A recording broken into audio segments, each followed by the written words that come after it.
Señor presidente, quiero volver sobre algo que usted ya tocó. El último domingo de octubre, el Papa Juan Pablo II se refirió a la Argentina en la Plaza San Pedro, de distintas maneras, pero entre otras cosas habló de un problema que ya ha sido tocado aquí, como es el problema de los desaparecidos y de los detenidos sin causa, sin proceso. Le quiero preguntar si usted, que muchas veces se ha dirigido al Papa, le ha contestado reservadamente a esas expresiones de Juan Pablo II y si hay algunas medidas en estudio en el gobierno sobre ese problema más allá de la del tiempo a la que usted hizo mención recién.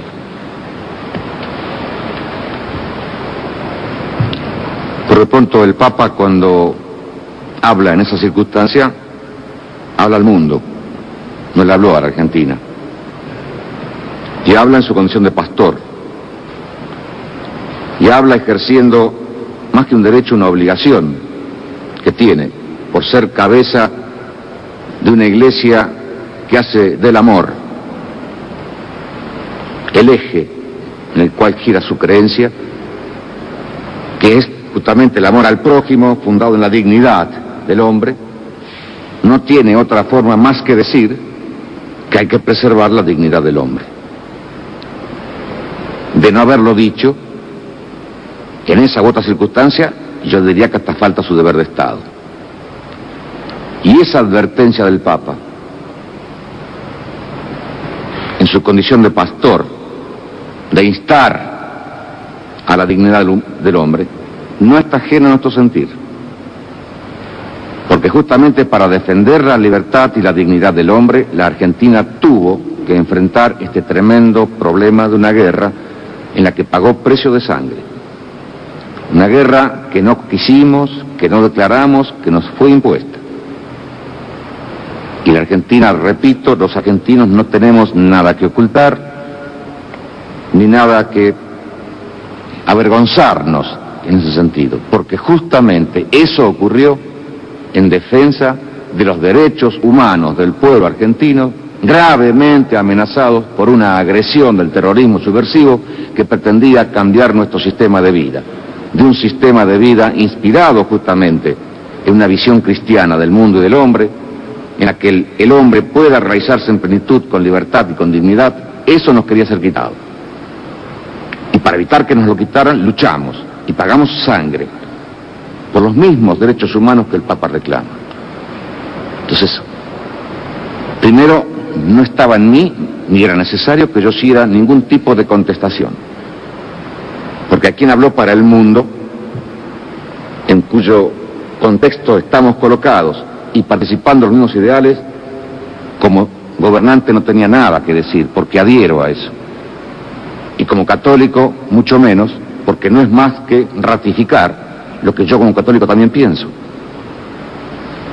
Salvo que hubiera sido una carta ratificatoria y de felicitación, pero no se puede felicitar a quien cumple con su deber. Marcar, a través de la luz del Evangelio, iluminar las acciones de los hombres. Es la función del pastor, y él la cumplía. Creo que quedó una parte final de su pregunta. ¿Qué más se va a hacer? Sí, yo le preguntaba si había algunas otras medidas que pudiera estar estudiando el gobierno, porque el Papa en esa ocasión hizo algunas solicitudes, más allá de la referencia que usted hizo al tiempo como factor para solucionar este grave problema.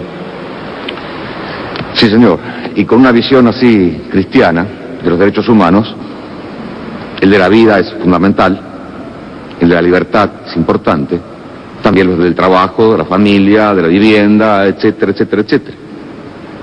Si la Argentina atiende a los derechos humanos en esa omnicomprensión que el término derechos humanos significa. Pero yo lo concretamente porque sé que usted hace la pregunta no a esa visión omnicomprensiva de los derechos humanos a la que hizo referencia el Papa en forma genérica, sino concretamente al hombre que está detenido sin proceso, es uno, o al desaparecido, que es otro.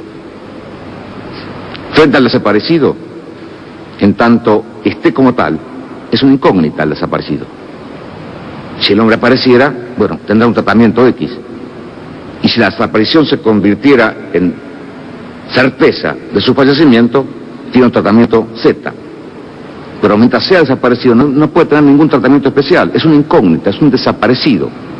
No tiene entidad, no está, ni muerto ni vivo, está desaparecido. Frente a eso, frente a lo cual no podemos hacer nada, atendemos sí a la consecuencia palpitante, viva de esa desaparición, es el familiar. Y a ese sí tratamos de cubrirlo, en la medida de lo posible, no tenemos más que eso que